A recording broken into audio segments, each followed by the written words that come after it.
আয়েশা কম্বল দিয়ে গেল। আমি আয়েশা মুখটা বার করলাম, ইয়া রাসূলুল্লাহ, ইয়া হাবিবাল্লাহ, হুজুর এত কেন কাঁদে?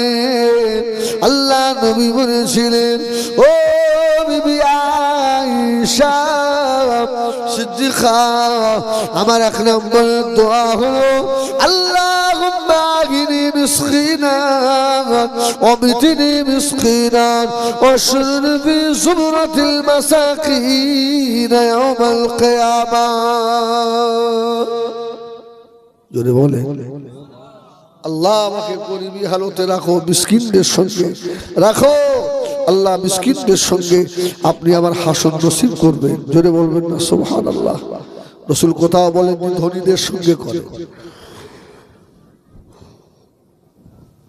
সারা জীবন দোয়া চেয়েছে আল্লাহ আমাকে মিসকিনদের সঙ্গে রাখে। যার মাল বেশি তার হিসাব কম না বেশি? বেশি হবে না? দুনিয়ায় মারলে হই হই করো। নবী আমার দয়া নবী মামাছে, কবর এমন একটা জায়গা, আল মাউতু ফিল কবর কাল গরীকু ফিল বাহর। রাসূলুল্লাহ বললেন, কোন মানুষ যদি নদীর মাঝখানে পড়ে যায় আর সাহায্যকারী না পেয়ে যখন চেল্লায় বাঁচাও বাঁচাও, সাহায্যকারী কাউকে যেমন খুঁজে পায় না, অসহায় হয়ে পড়ে, বেঈমানদের কবরটা ওই রকম হবে।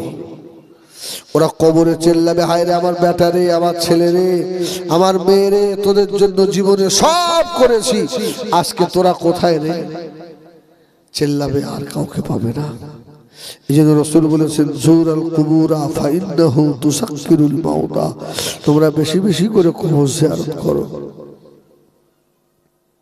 বেশি বেশি করে কবর জিয়ারত করো। বললে কি হবে? তোমাদের মৌতের কথাটা স্মরণ হবে। জোরে বলুন সুবহানাল্লাহ।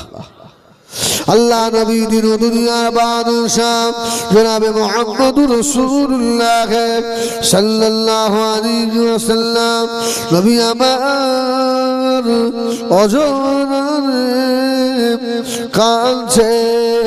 আল্লাহ নবী যখন কবরে কবরে হতো, আল্লাহ নবী নূরে দুটো চোখ দিয়ে অজরে পানি গড়িয়ে যেত।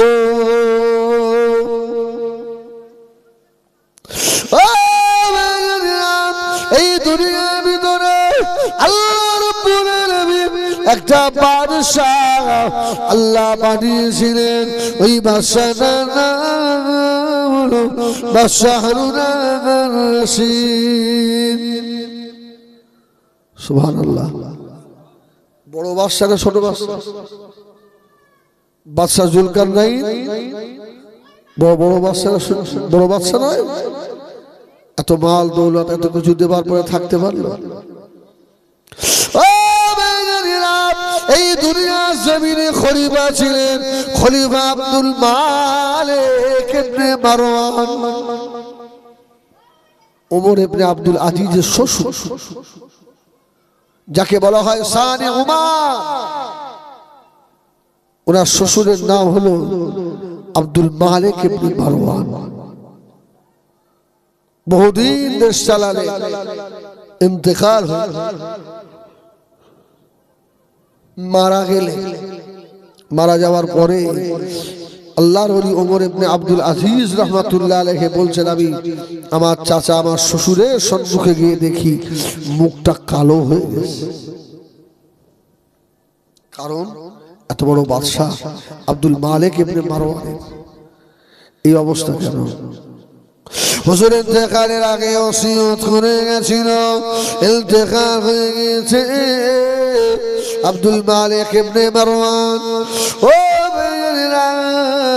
হযরত মালিক ইবনে মারওয়ান আল্লাহ নবীর উম্মত, ওর খবরটা দেখা হলো। দেখা গেল আব্দুল মালিক ইবনে মারওয়ানের চেহারা দেখে বোঝা গেল আব্দুল মালিক ইবনে মারওয়ানের ইলতিকার ইমানের সঙ্গে হয় না, মুখটা কালো হয়ে গিয়েছে। সর্বনাশ। আল্লাহ রসুল পাশে দাঁড়িয়ে দাঁড়িয়ে, রসুলের সাহাবী হযরত ওমর ইবনে আব্দুল আজিজ পাশে দাঁড়িয়ে দাঁড়িয়ে কাঁদছে, আল্লাহ এত বড় বাদশার অবস্থা এইরকম হবে কেন? কবরের হাল। একবার দরুদ শরীফ আল্লাহুম্মা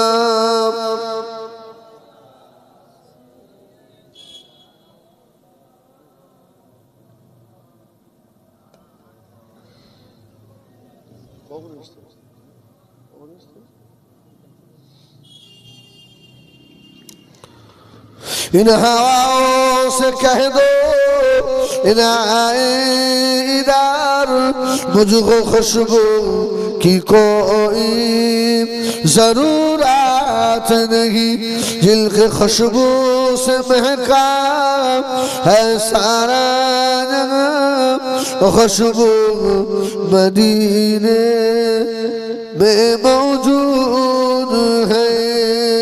अल्लाहुम्मा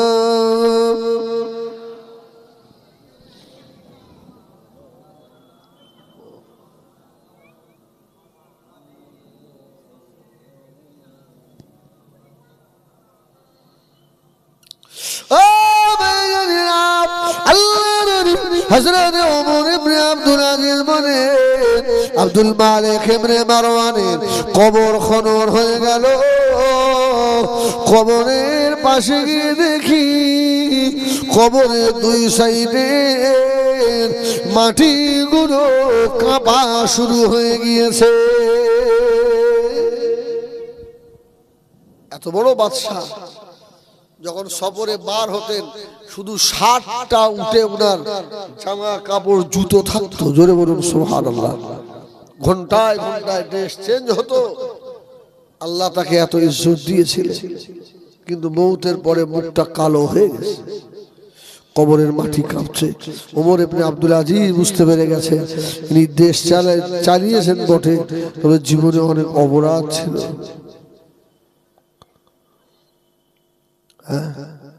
আমার ভাইয়েরা সোনা মানি কিনা ও জানেন আল্লাহর ওলি,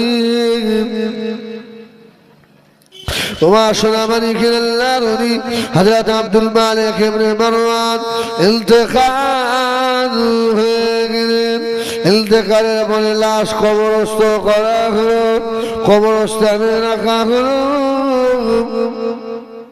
রেখে দেওয়ার পরে ও হযরত ওমর ইবনে আব্দুল আজিজ বলেন, আমার শ্বশুর আব্দুল মালিক ইবনে মারওয়ান কবরে আযাব হচ্ছে, বাবা আযাব হবে। আমার ভাইজানেরা ইন্তেকালের পরে ওনার দ্বিতীয় ওনার ছেলে, বড় ছেলের নাম হলো সুলাইমান। হযরত সুলাইমান দাঁড়িয়ে রয়েছেন। বাবা এরপরে খলিফা তুমি হবে, তোমার আব্বা মারা গেছে তুমি হবে। সুলাইমান হাত তুলে দিল, ঠিক আছে।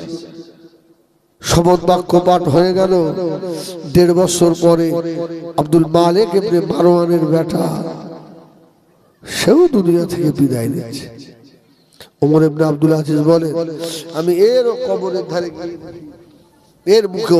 এর মুখটাও আমার শ্বশুর ওমর ইবনে আব্দুল আজিজের মতো হয়ে গেছে। জোরে বলুন সুবহানাল্লাহ। তৃতীয় ছেলে মারওয়ান চিন্তা করছে এই ছেলেটা কে দেবে। ছেলেটা আস্তে আস্তে আগে যেতে লাগলেন। আল্লাহর ওলি হযরত ওমর ইবনে আব্দুল আজিজ আগিয়ে গিয়ে দেখেন, ও আমার ভাইজানেরা, আব্দুল মালিক ইবনে মারওয়ানের বেটা সুলাইমান মারা গেল।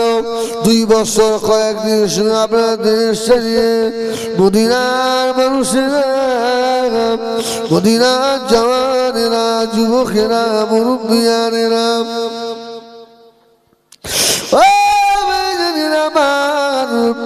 কবরে ধানে গিয়ে দেখে কবরে মাটি থরথর করে কাঁপে।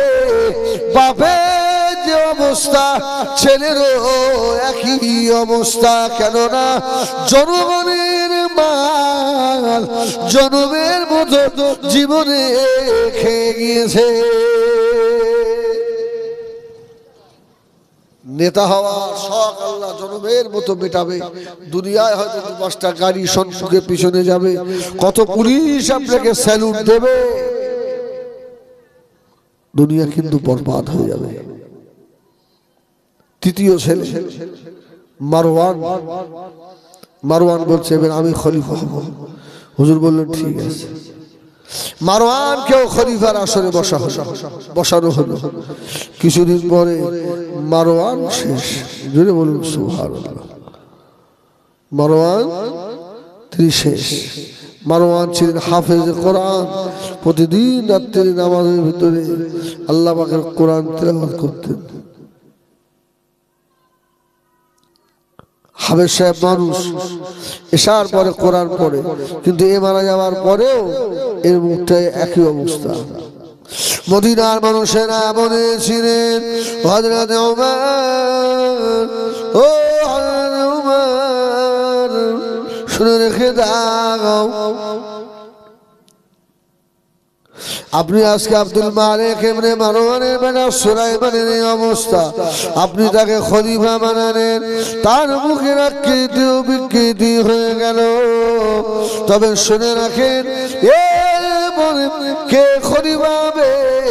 সকলেই বলল ওমর ইবনে আব্দুল আজিজ হবে।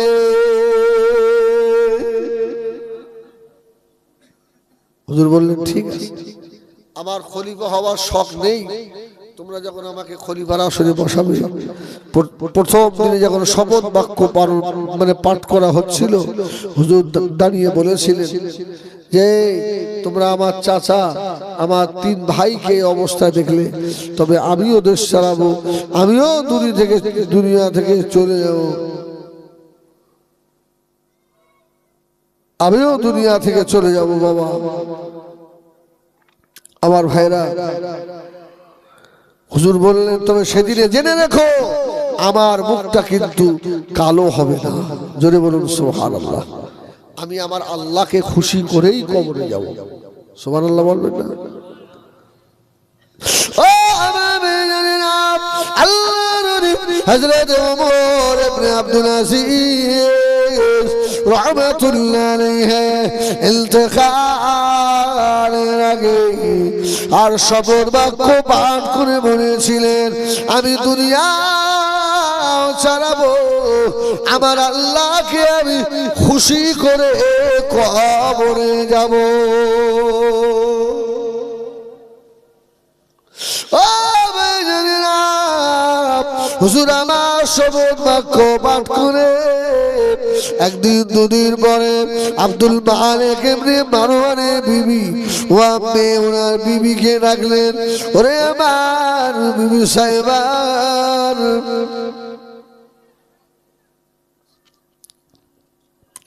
ও আমার বিবি সাহেবা শুনে রাখো, আজকে আমি খলিফার দায়িত্ব নিয়েছি, তবে তুমি আব্দুল মালিক ইবনে মারওয়ানের কলিজা টুকরি, এতদিন আমার কাছ থেকে সব হক তুমি পেয়ে গিয়েছো, কোন দাবি রেখো না, তুমি আমাকে ক্ষমা করে দাও। ওরে আমার বিবি রে, আমি আল্লাহকে খুশি করে কবরে যাব।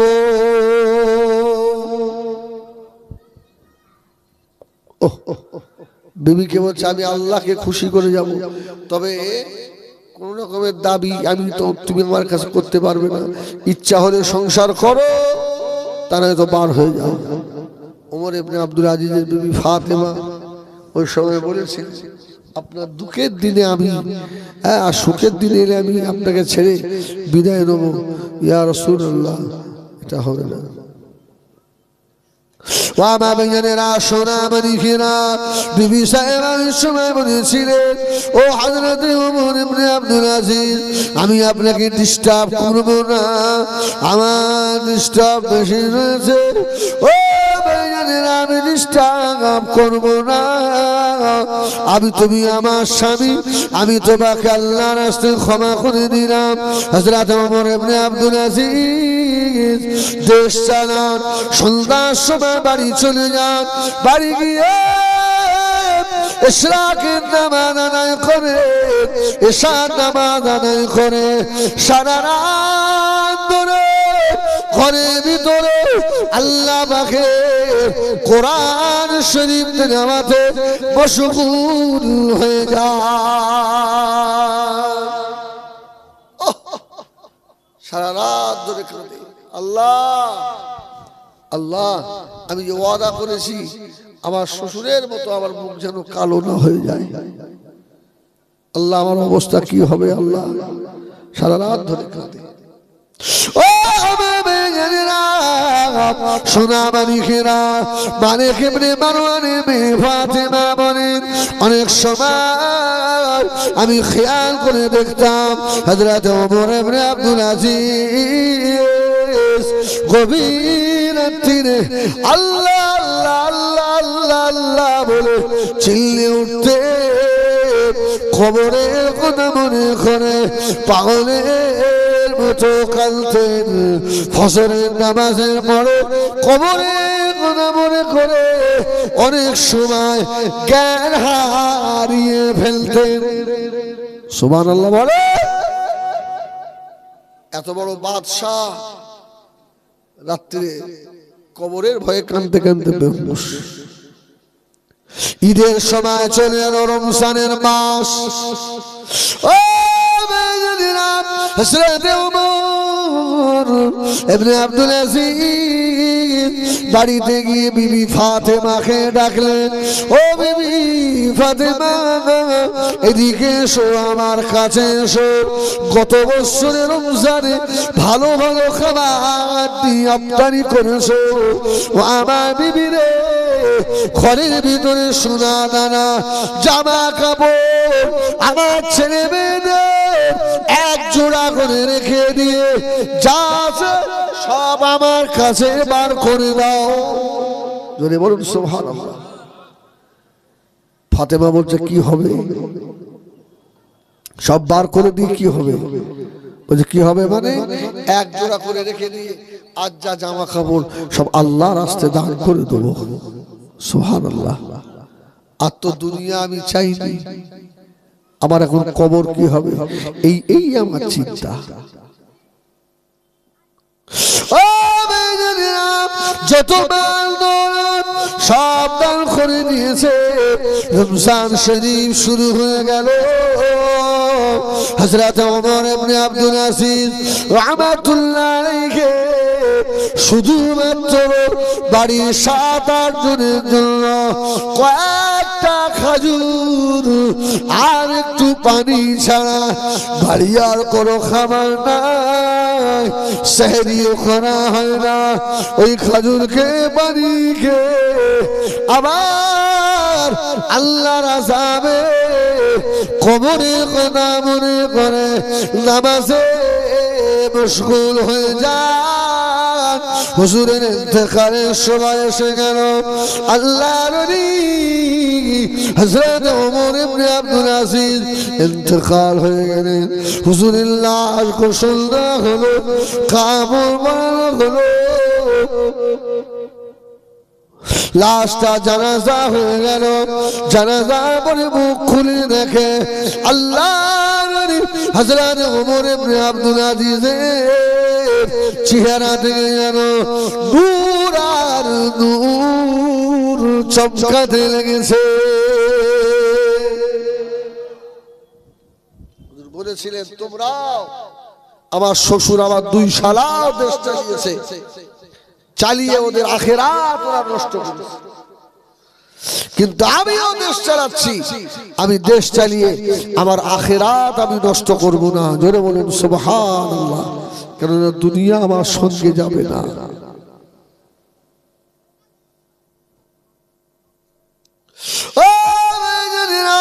হুজুরের লাশ মুবারকটাকে কবরের ভিতরে রাখা হলো।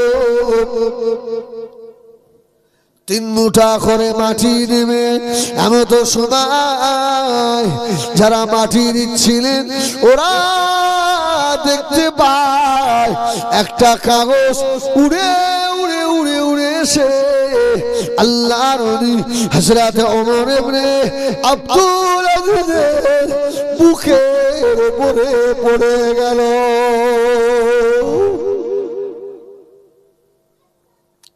যারা দাফন করছিল ওরা এসে কাগজটা তুলে পড়ে দেখে ওই কাগজের উপরে লেখা রয়েছে আল্লাহ পাক ওমর ইবনে আব্দুল আজিজকে আল্লাহ পাক ক্ষমা করে দিয়েছে। হযরত ওমর ইবনে আব্দুল আজিজ আল্লাহ পাকের জান্নাতি হয়ে গিয়েছে।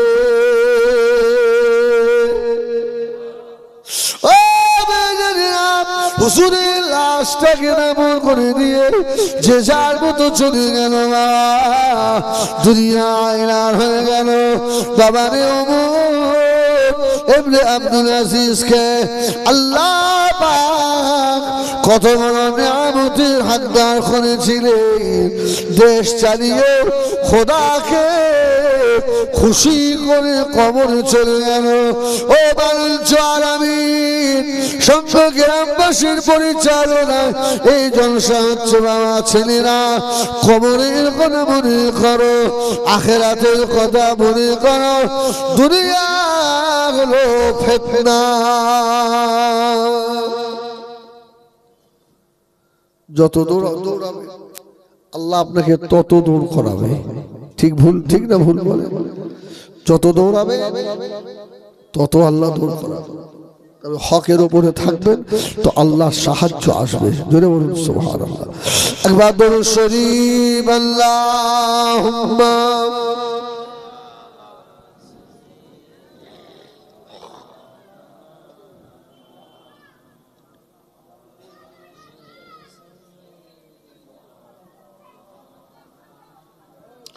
আল্লাহুম্মা সাল্লি আলা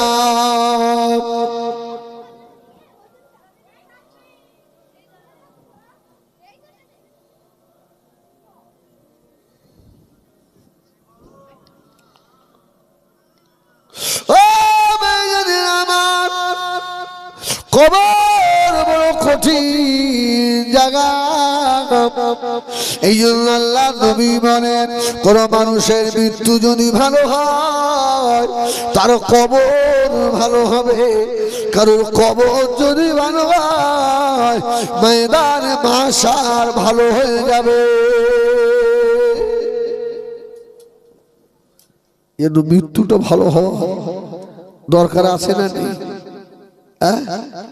ভাইরে সব সময় দোয়া চাইবেন, আল্লাহ আমার মৃত্যুটা যেন সাকরাতুল মউত হয়। আল্লাহ আল্লাহ আমার যেন ঈমানের সঙ্গে মউত হয়। আল্লাহ আমাকে যেন রাস্তাঘাটে কুকুর ছাগলের মতো মারেন না। আল্লাহ আমার মউত যেন ঈমানি হালতে কলমা পড়তে পড়তে হয়। বলেন আল্লাহুম্মা আমিন, বলেন আল্লাহুম্মা আমিন।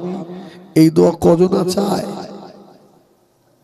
এই দোয়া চাওয়ার লোক বেশি না কম? কম না? নবী আমার দিন দুনিয়া বাদশাহ হাবিবুল্লাহ জনাবে মুহাম্মদুর রাসূলুল্লাহ সাল্লাল্লাহু আলাইহি ওয়াসাল্লাম নবী আমার ইলতিখানের 13 দিন আগে থেকে আল্লাহর নবী বিমারি হয়েছিলেন।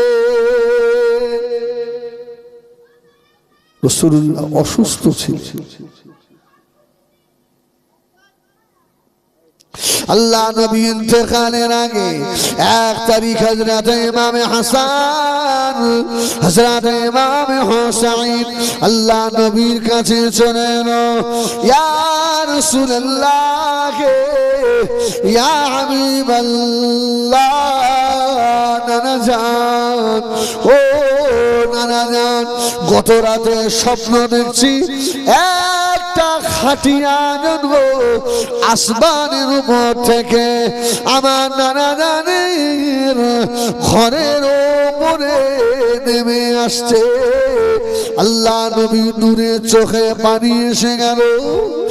ও ভাই ইমামে হাসান, ভাই ইমামে হোসাইন, এই স্বপ্ন দেখে জুমায় দুইজন ধরে বলল, ইয়া রাসূলুল্লাহ, তাড়াতাড়ি বলুন এই স্বপ্নের ব্যাখ্যা কি হবে।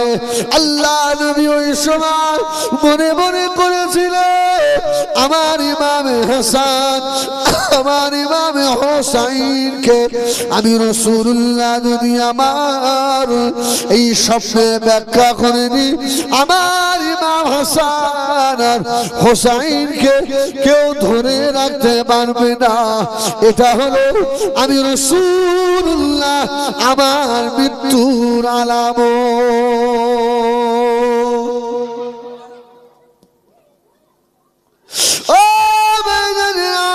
আল্লাহ নবী বিদায় করে দাঁড়িয়ে কাসওয়ার উপরে বসে যেই না বলেছিলেন, আলিয়াউমা আকমালতু লাকুম দীনাকুম ওয়া আতমামতু আলাইকুম নি'মাতি ওয়া রাদিতু লাকুমুল ইসলাম দীনা, আর ফরমায়নার সাহাবীরা আর খুশিতে বাগবাগ হয়ে গিয়েছিল।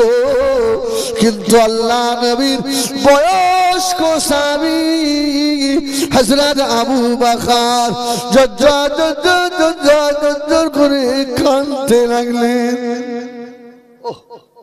সবাই হাসছে, আবু বকরের হাসি।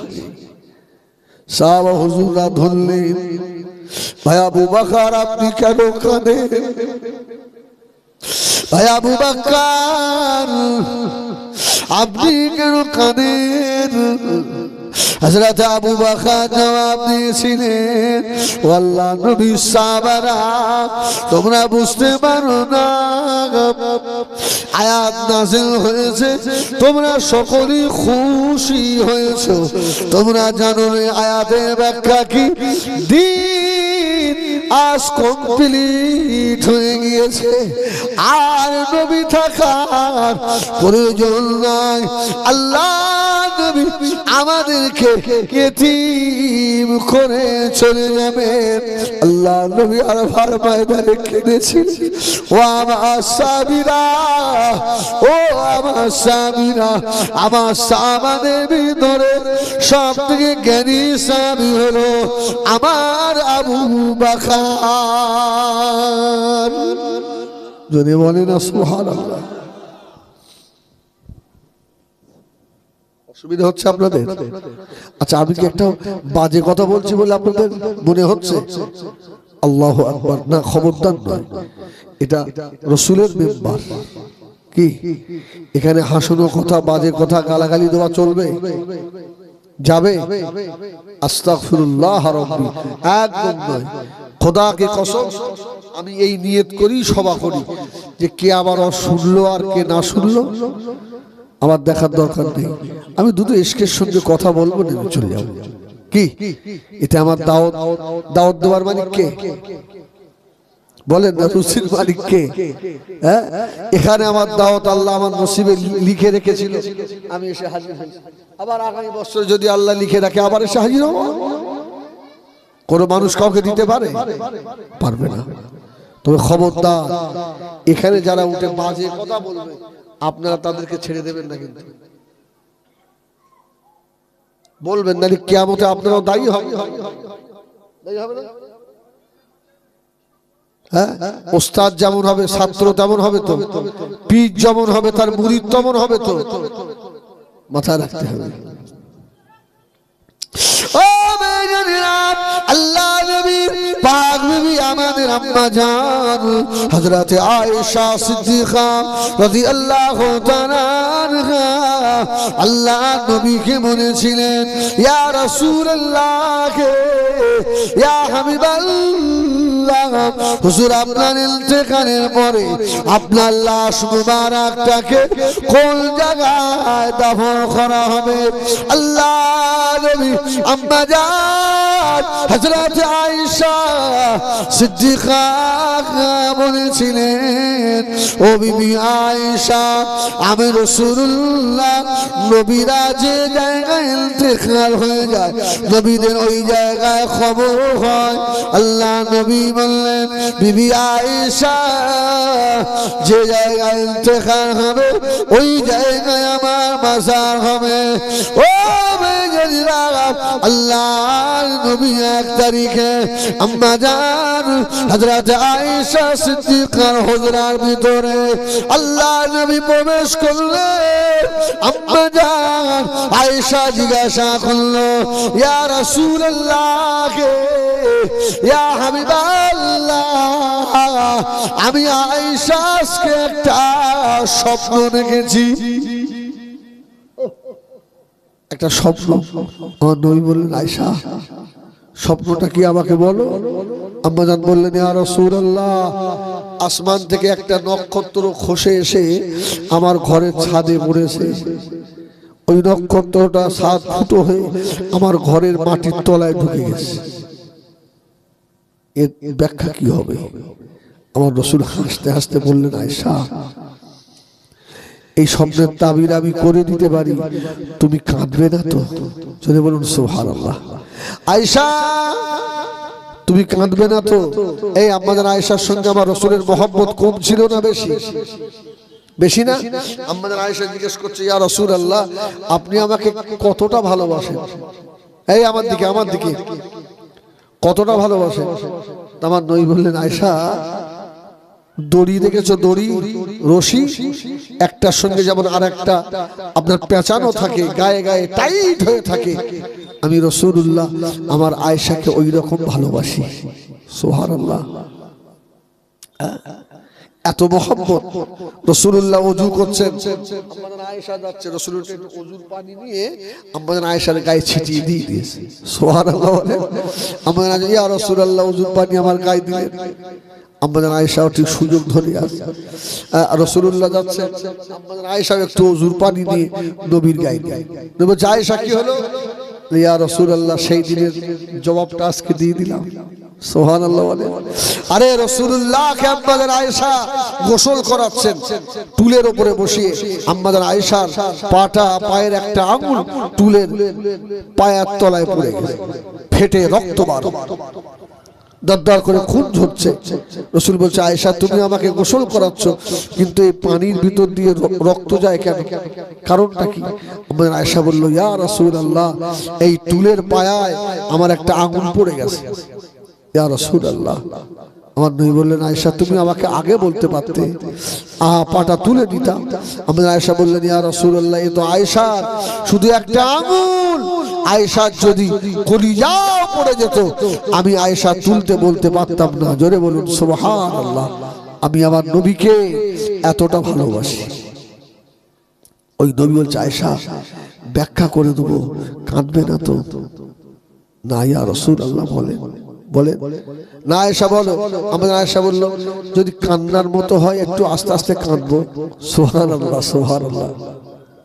ওয়ামানিয়ানেরা, সোনামানিকেরা, নবী আমার দিন দুনিয়ার বাদশাহ হাবিবুল্লাহ জনাবে মুহাম্মদুর রাসূলুল্লাহ সাল্লাল্লাহু আলাইহি ওয়াসাল্লাম, নবী আমার ওই দিনে বলেছিলেন, ও বিবি আয়েশা সিদ্দিকা রাদিয়াল্লাহু তাআলা আনহা, যে নক্ষত্রটা খসে এসে তোমার ঘরের উপরে পড়ে তোমার ঘরে মাটির তলায় ঢুকে গেল, ওটা অন্য কেউ নয়, ওটা হলাম আমি রাসূলুল্লাহ।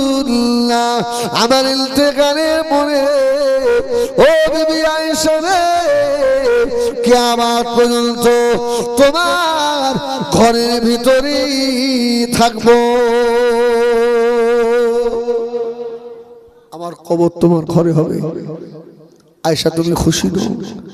আমাদের আয়েশা ঝরঝর করে কাঁদছে, ইয়া রাসূলুল্লাহ, আপনি চলে যাবেন। হ্যাঁ, রাসূলের ইন্তেকালের পরেও 47 বছর আমাদের আয়েশা হায়াতে ছিলেন। সুবহানাল্লাহ। বলা হুজুর চলে যাবে।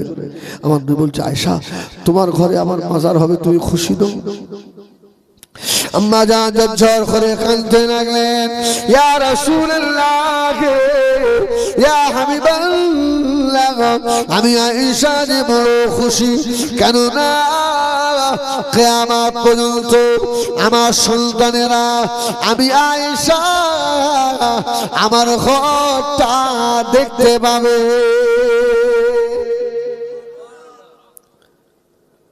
ইয়া রাসূলুল্লাহ, ইয়া হাবিবাল্লাহ, হুজুর আমি দ্বিতীয় রাতে আবার স্বপ্ন দেখলাম, আবার একটা নক্ষত্র খসে আসছে। আল্লাহ নবী বললেন, বিবি আয়েশা ওটা হলো তোমার আব্বা হযরত আবু বকর। জোরে বলুন সুবহানাল্লাহ। আবু বকরের মাজার রাসূলুল্লাহর মাজারের পাশে আছে না নেই? তৃতীয় রাতে আবার একটা নক্ষত্র খসে এলো। আল্লাহ নবী বলেছিলেন, ও বিবি আয়েশা শুনে রাখো, ওটা ওটা তোমার সতীনের আব্বা হযরতে হাফসা রাদিয়াল্লাহু তাআলা আনহার আব্বা জান, ওটা হলো হযরতে ওমর ফারুক রাদিয়াল্লাহু তাআলা। ও শুনে না, তাহলে আল্লাহ নবীর ইন্তেকালের পরে মাজার কোথায় হবে এ সংবাদ আগে থেকে ছিল না বলুন। আম্মা জান আবার বললেন, ইয়া রাসূলুল্লাহ, ইয়া হাবিবাল্লাহ, হুজুর আপনার ইন্তেকালের পরে আপনার কাফনটা কোন কাপড় দিয়ে দেওয়া হবে?